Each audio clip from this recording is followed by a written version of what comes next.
નમસ્કાર વિદ્યાર્થી મિત્રો, હું છું ઝાલા જયેન્દ્ર અને તમે જોઈ રહ્યા છો ગુજરાતી એજ્યુકેશન. વિદ્યાર્થી મિત્રો, આજે હું તમને ધોરણ 6 વિષય પલાશ એટલે કે ગુજરાતી દ્વિતીય સત્ર અસાઇનમેન્ટ સોલ્યુશન 2025નું કરાવવા જઈ રહ્યો છું.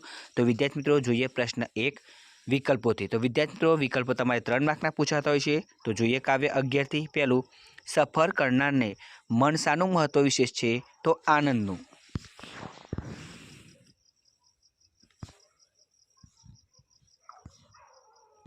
નંબર 2, બીજકલા કોના પ્રકાશનો વિસ્તાર છે? તો ચંદ્રના. કાવ્ય 14 એનું જોઈએ. પહેલું, ધોરો બીજે રસ્તે કેમ ચડી ગયો? અંધારાના કારણે. નંબર 2, ધોરાએ પોતાના કેટલા સાથી ગણાવ્યા? 12. નંબર 3, ધોરાના ખરા 2 સાથી કોણ હતા? હિંમત અને વિશ્વાસ. હવે કાવ્ય 16 એમાં પહેલું, કુંજમાં બોલતી કોયલનો અવાજ ક્યાં સુધી સંભળાય છે? તો શેરી સુધી. નંબર 2, શેરી આવે સાદ કાવ્યમાં આવેલ શબ્દ મરવાનો અર્થ શું થાય? કાચી કેરી. હવે કાવ્ય 18 એમાં પહેલું, એકલો જાને રે કાવ્યના કવિએ શું સાંભળીને કોઈ સાથે ન આવે તો એકલા જવાનું કહે છે? હાક. બીજું, એકલો જાને રે ગીતનો હકારાત્મક સંદેશ શું છે? વિરોધો વચ્ચે આગળ વધવું.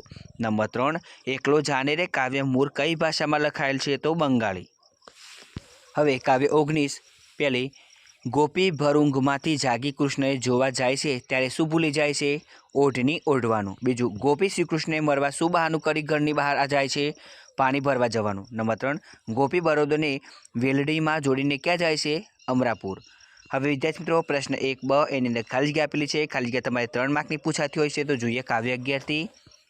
એમાં નંબર 1, દરિયામાં ગમે ત્યારે ઝંઝાવાત થાય છે. બીજી, હોડી ભૂમિના કિનારા છોડી આગળ વધી. નંબર 3, નદી મંદ મંદ હસતી દોડે છે.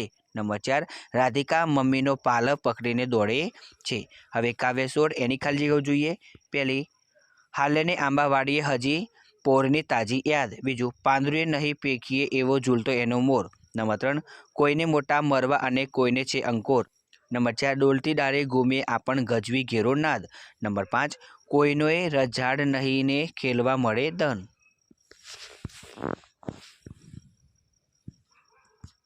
હવે કાવ્ય 18 એની ખાલી જગ્યાઓ જોઈએ. પહેલી, તારા મનનું ગાનું એકલો ગાને રે.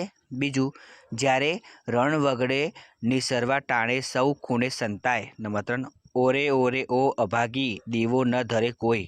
નંબર 4, એકલો જાને રે કાવ્યના કવિ રવિન્દ્રનાથ ટાગોર છે. બીજું, એકલો જાને રે કાવ્યનો ગુજરાતી અનુવાદ મહાદેવભાઈ દેસાઈએ કર્યો છે. તો વિદ્યાર્થી મિત્રો, તમને અમારી આ વિડીયો પસંદ આવ્યો હોય તો વિડીયોને લાઇક કરો, કમેન્ટ કરો, શેર કરો અને સબસ્ક્રાઈબ જરૂર કરો. અને આના વગર તમારે બીજી વિડીયો જોઈતી હોય તો નીચે ડિસ્ક્રિપ્શનની અંદર લિંક આપેલી છે. ધન્યવાદ.